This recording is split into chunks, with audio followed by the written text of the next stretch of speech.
Well, and that's what was underlined, and that's why Rev Ed Goaz, who, I think he's been a pollster so long, I even think he conducted polls for me back when I was in Congress. But, so many people on this conference call were saying, man, she had this chance. She blew it. She's not talking to the press. She's not doing enough events. And here we have what Chris just said. Again, Ed Goaz and a couple other people said, this is what New Hampshire does. New Hampshire likes to self-correct. This race is far from over. And as we were on the conference call, we got the word that Nikki Haley is going out there and having 6 events today. You ran for president. Talk about the importance of being out there, the importance of getting your name before the voters. And in a place like New Hampshire, the importance of actually meeting them, shaking their hand, and answering their questions. It's very important. You must go out, even though you may expect that there may be people in the audiences that don't agree with you, maybe don't even like you. It makes you, in many eyes of those that are on the fence or that support you, it makes you more palpable to be the president, that you don't duck from possible opposition or possible adversaries.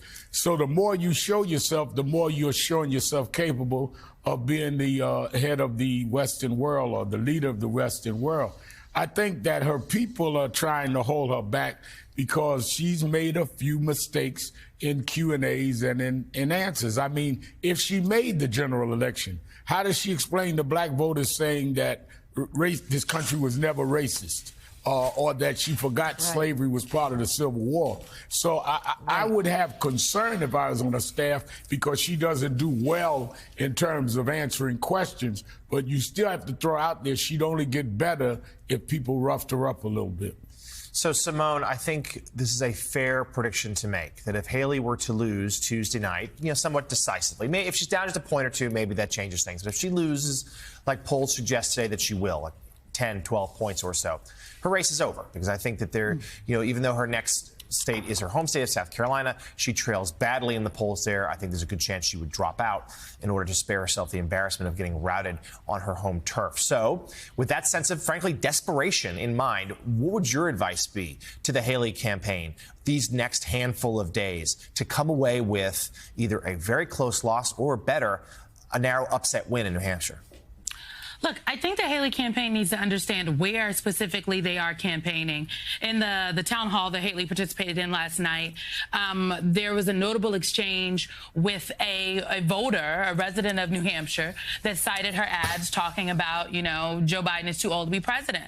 And the voter said that I don't think that that's language potential presidents should be using, and talked about her targeting the age of President Biden. And before she answered, he said, I want to caution you to think of the median age in this state before you answer.